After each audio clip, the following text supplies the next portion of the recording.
Hello friends, all in one education channel में मैं आपका फिर से वेलकम करती हूँ।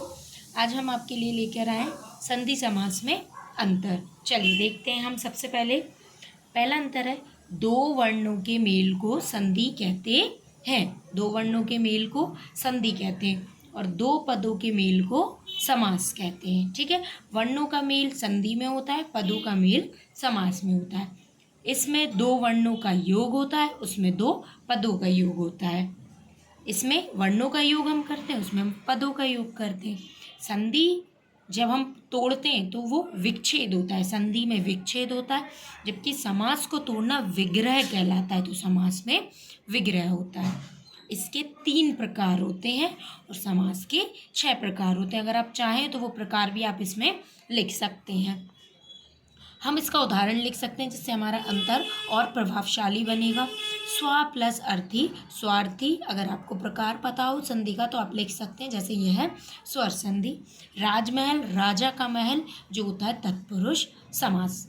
अगर चलिए, इसी सीरीज में हमारा दूसरा बहुत इंपॉर्टेंट अंतर है नाटक एकांकी में अंतर। ये हैंड रिटन नोट है जो मैं आपको प्रोवाइड कर रही हूँ।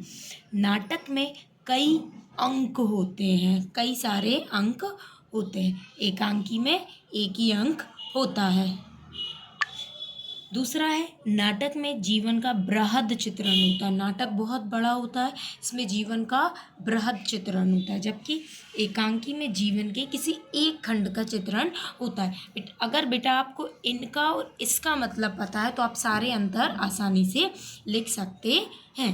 नाटक में लगभग 3 घंटे का समय अवधि होती है, मतलब नाटक जो है वो हमारा कितने समय ले लेता है, 3। और एकांकी में लगभग आधे घंटे का समय लगता है। इस आधे घंटे की समय अवधि में ये हमारा काम पूरा हो जाता है, क्योंकि नाटक का क्षेत्र बड़ा है तो ये समय ज़्यादा लेता है, एकांकी का क्षेत्र छोटा है तो ये समय कम लेता है। इस आपको एक और अंतर मिल गया, इसका क्षेत्र बड़ा होता है, इसका क्षेत्र छोटा होता है। नाटक में मूल कथा के साथ अन्य कथाएं शामिल होती हैं, इसमें कोई और अन्य कथाओं को भी हम शामिल करते हैं, जबकि एकांकी में सिर्फ हम जिस कथा के बारे में बात कर रहे हैं वो एक ही कथा शामिल होती है।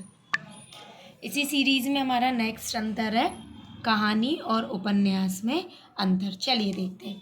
कहानी में जीवन के किसी एक खंड का वर्णन होता है। कहानी में जीवन के किसी एक खंड का हम क्या करते हैं, वर्णन करते हैं, जबकि उपन्यास में संपूर्ण जीवन का चित्रण होता है।